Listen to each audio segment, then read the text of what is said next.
Thoughts generate desires. Another feature of the egoic mind is desires, most of which stem from the ego's fears and a sense of lack. The ego believes that getting what it desires will quell its fears and sense of lack. The ego desires material things, but it also desires many intangible things, such as success. Success, like so much of what the ego desires, is a concept, an idea. The trouble with desiring something as intangible as success is that such concepts are unattainable. As soon as the ego's idea of success is achieved, it changes its definition of success and sets another goal to strive and suffer over. As a result, success and every other concept that the ego strives for, such as beauty, recognition, status, security, and admiration, remain elusive and just out of reach. None of these will ever be achieved by the ego, at least not for long, because the ego continually redefines what that would mean. It's forever chasing after dreams, and that will never change, because it's the ego's nature to do this. We as humans are programmed with similar egoic desires, although we also have deeper desires that are not egoic. We all desire possessions, security, comfort, safety, money, power, prestige, beauty, admiration, recognition, and success. Driving these egoic desires is the belief that we need these things to be happy. This is the lie that makes the world go around. It's easy enough to see that this is a lie whenever we do finally achieve what we thought would make us happy, only to discover that other desires quickly take the place of the one that was fulfilled. Chasing after what we want only results in more wanting, not in satiation. This is because the ego is in the business of manufacturing desires, not peace and happiness. The ego is never satisfied for long, or it would be out of business. Getting off this unending wheel of desire requires seeing the truth about desire. There are actually many truths that need to be seen. One of them, which was just mentioned, is that fulfilling our desires leads to more desires, not satisfaction or lasting happiness. Another truth is that desire, like every other thought, is fed by our attention and disappears without our attention. Have you ever longed for something very deeply and then forgot about it completely because another desire captured your attention? Desires are strengthened and maintained by our attention.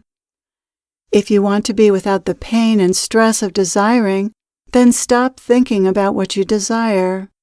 Focus on something else, preferably on your present moment experience, where true peace and happiness lie. And finally, another truth is that our desires are not what ultimately shape our life. Wanting something doesn't cause it to manifest. In fact, when we're dissatisfied, stressed out, and unhappy because we want things to be different, we're less likely to get what we want than when we're content, because this negative state saps our energy and is not attractive. Contentment, on the other hand, is an extremely attractive state. Contentment makes space for and draws to us what life intends for us. Notice I said, what life intends for us, not what we want, because sometimes what we want is not what life intends for us. There's a higher order in life than our desires. The whole operates in support of the whole. We can trust it to bring us the experiences we need that will ultimately benefit us and the whole. Sometimes that experience is limitation, and sometimes it's abundance. Experiences of limitation are an opportunity to develop our resources and talents, as well as our inner strength, courage, patience, perseverance, and other virtues. Limitation can move us out of the superficial world of the ego, turn us inward, and make us a better human being. Getting what we want isn't always a good thing for our soul, our life's purpose, or the whole. Every experience we have is the right experience. The ego tries to make life go its way, but that's an impossible task and causes a lot of suffering and stress. Life will have its way with us. We have to learn to say yes to that, even when the ego is screaming, "No." There are deeper, more meaningful desires that spur us on toward our life's purpose and the intentions of the whole. These deeper desires aren't experienced in the same way as egoic desires, which are experienced as thoughts that develop into feelings of longing, frustration, and discontent. Deeper desires don't cause suffering unless the mind gets hold of them. These deeper desires are experienced as drives that move us forward in personally meaningful directions. We are propelled by joy by these deeper desires to fulfill our life's purpose. Thoughts push us to strive and hurry. Perhaps the most stressful feature of the egoic mind, which also stems from a sense of lack, is its tendency to push and hurry us. The ego is a time tyrant and a judge. We can never do things fast enough or well enough for it. The more we listen to this voice that pushes and hurries us, the more stressed out we feel, and the less satisfaction and joy we get from whatever we're doing. Listening to this voice often leads to multitasking. By multitasking, the ego is trying to get a lot done at once, usually so that it can get on to do something else. But there's no end to the ego's to-do list. The ego pushes us to do more and more and to get whatever we're doing done as soon as possible. Life becomes a race to the finish, but there's no finish line. What is it that feels that there isn't enough time? Is that really true? And how is it to feel this way? The ego, of course, is what pushes us to try to squeeze more and more into every day. It often does this with fear. Something terrible will happen if you don't get it all done. Or the voice might promise a reward. When you get it done, you can relax and be happy, but not before then. Whether the mind prods us with fear or with hope of happiness, success, approval, or something else, this voice is one of the main causes of stress. The truth is, we can only give our attention fully to one thing at a time. So how stressful can that be? It's easy to do one thing at a time, no matter what it is. Even if it's brain surgery, we're only making one movement at a time. What makes doing something difficult and stressful is worrying about what needs to be done, trying to conform to the ego's arbitrary deadlines, and trying to do too many things at once. Multitasking has become an accepted and expected way of operating, particularly in business. However, since the mind can only attend fully to one thing at a time, moving back and forth between a number of tasks, or even just two, isn't necessarily more efficient, and often results in mistakes or a job that isn't as well done as it might have been.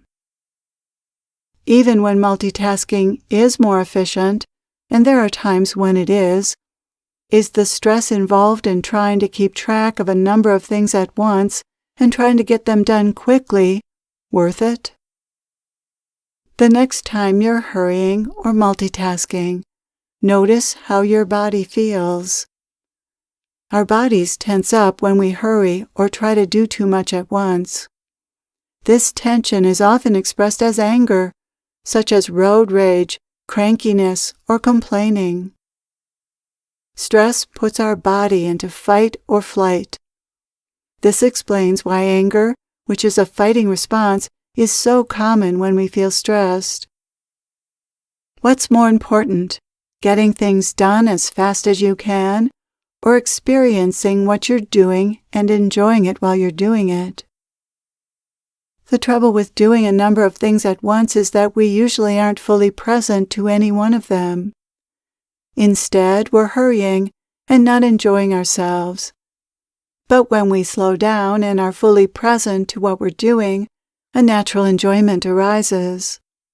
And perhaps more importantly, wisdom about how to do whatever we're doing, and even whether it's worth doing, has a chance to register within us.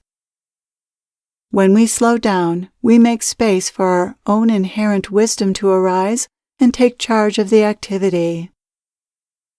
When we allow the egoic mind to run our activities, we end up feeling like a machine, soulless and joyless. You can be a machine if you want, but is that how you want to live your life? There's another choice, even if you think there isn't, and that is to slow down, be present, notice what's arising to be done, do it, and move on to the next thing. And sometimes, amidst all the doing, stop, check inside, and just let yourself be. Take in the glory of life as if there were nothing more to do. We often let ourselves do this after we've completed something, but why not do this more often? A slower-paced lifestyle isn't in keeping with the business model, but the business model is no way to run our lives. The business model isn't even healthy for the corporations themselves, nor is it healthy for our society. It's obvious what the corporate mentality has done to our environment. When profit is the primary goal, then the rest of life isn't sufficiently honored. When we allow the egoic mind to be our master, we lose our soul, our juice, our joie de vivre. Multitasking is often the result of an egoic mind that's been allowed to run amok, a mind that is driven by fear, lack, and desire. The antidote to a mind that has run amok is noticing the result of multitasking on your body and your spirit. How do you feel when you're multitasking? If you're contracted, stressed, or unhappy because of how you're doing things, then stop and do only one thing at a time. Multitask only when you can do it with joy and without feeling stressed, which will probably require slowing down. When you're doing something, check how you're feeling, and then modify how you're doing it until you're enjoying it. You don't have to be a slave to your egoic mind or to other people's. Once you realize the need for change, you can change how you do things. You deserve peace and happiness. Doing is not more important than being and everything that comes with being. Love, peace, and joy. How can you modify how you perform your responsibilities to make them more of a joy than a burden? Here are some suggestions. Instead of immediately jumping into the next task when you finish something, stop for a few moments, take a few deep breaths, or do something else to bring yourself into the present moment. Specific suggestions for becoming more present are offered in the 4th chapter. Slow down. Moving quickly tends to make us feel hurried and makes us more prone to mistakes. Slowing down is the antidote to the egoic mind's hurry up. Slowing down puts you back in the flow and out of the ego's control. Give your full attention to whatever you're doing. As the Zen saying goes, when you eat, just eat. Even when we aren't multitasking, we're often thinking about something else, which is in a sense multitasking. When you're doing something, notice your thoughts, but don't get lost in them. Be in your body and senses instead of your head, and give your attention to whatever you're doing or whatever's happening in the environment.